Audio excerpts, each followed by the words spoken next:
Have you ever heard a sound that felt far away but somehow right behind you? Tonight, we open 5 forgotten monster case files, and the last one might be watching you now. These aren't the famous monsters you already know. Not vampires, not werewolves.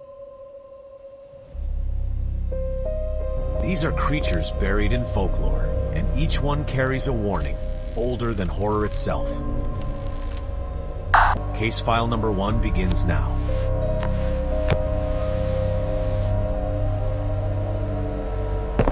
Before you hear this case, look at your door, because this creature doesn't need to break in, it only needs a crack.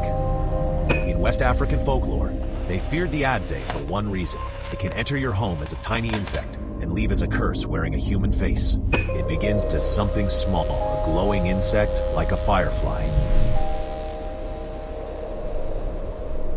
It can enter through cracks, keyholes, anything you forgot to seal. Then it lands on its victim, feeds slowly, silently. Not just on blood, but on life itself, draining strength like a curse. Some say you can feel it when the room grows colder and the light feels weak. And if it possesses someone, they don't just get sick, they change.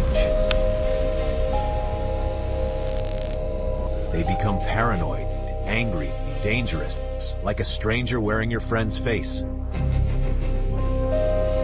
Illness spreads, fear spreads, and the community begins to suspect witchcraft.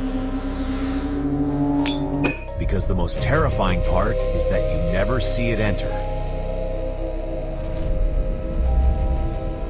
You only notice when something you love starts disappearing. The smile fades, a voice changes, and the eyes look unfamiliar. But legends say if you trap it in insect form, it can be destroyed before it destroys you. If you're walking in a forest, don't just look ahead. Look up, because something might already be waiting above you. The Ashanti people believe the trees could hide a predator, a creature with iron teeth that hunts from the canopy, where you never think to watch. They describe iron teeth sharp enough to bite through bone. Hook-like feet, gripping branches like claws.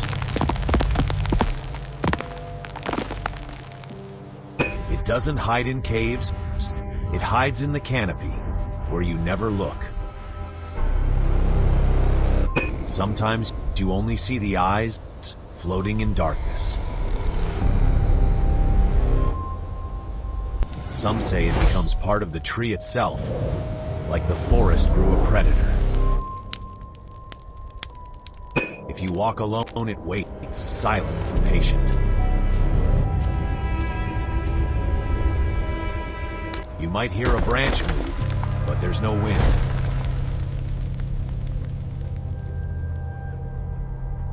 Then it reaches down, not to chase you, but to pull you up. Into the leaves, into the dark, where screams don't travel. And when the forest becomes quiet again, it's as if you never existed.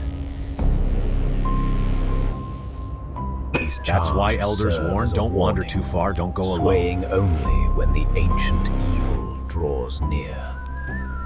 Because sometimes the danger isn't in front of you, it's above. What if your worst nightmare could be eaten, but the price was your best dream? In Japan, people whispered a name after waking in fear, Baku. But calling it too often doesn't just erase nightmares, it erases you. The Baku isn't evil, but it isn't safe either. It feeds on fear and drinks darkness from your dreams. They say it's made from leftover animals, stitched into one spirit. A trunk, tiger paws, a body built from fragments. If you beg it, it will come silent, waiting. It devours your nightmare and leaves you in peaceful sleep. All that is left. But there's a rule that people learn too late.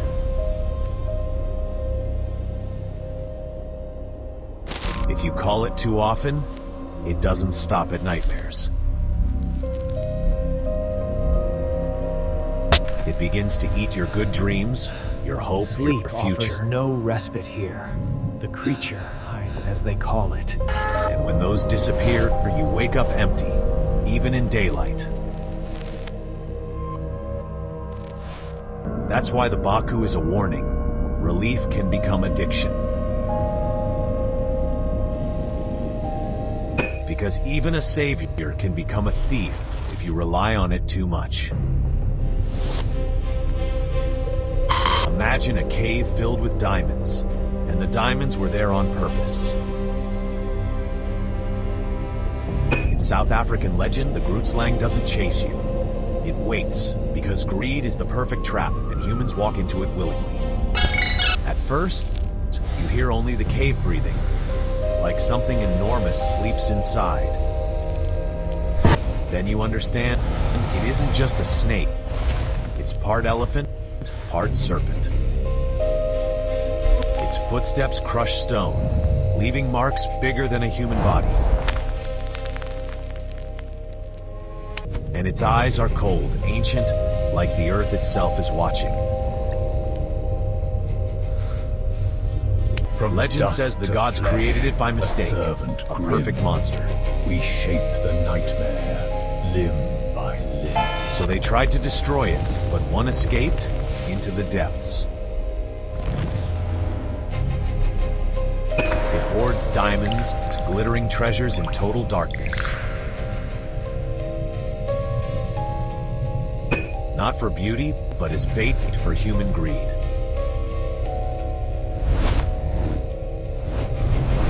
Because explorers enter those caves, chasing fortune. And the cave swallows them, leaving only silence and a dropped lantern. The Grootslang doesn't need to hunt you. You walk into its mouth willingly. And once you're inside, the dark never lets you go. If something is following you in the woods, you won't hear it, because it never steps into view. The Hidebehind is a creature from American folklore, the shadows, and its rule is simple. The moment you try to see it, it moves, and you vanish. You only feel it when something shifts just outside your vision. It hides behind trees, posts, anything tall enough to cover it. And the moment you turn, it's already somewhere else. Some say it's tall, thin, with limbs that don't move like ours. If you're alone in the woods, you become the perfect target. Thick with the scent of iron and decay. Your flashlight shakes, your breath gets loud, and the forest feels too quiet. Then your skin reacts first, before your eyes can understand. Because the Hidebehind doesn't chase. It waits and lets you panic. And when you finally look, you see nothing.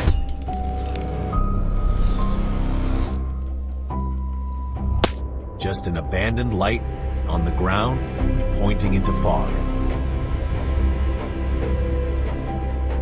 No footprints, no struggle, no proof.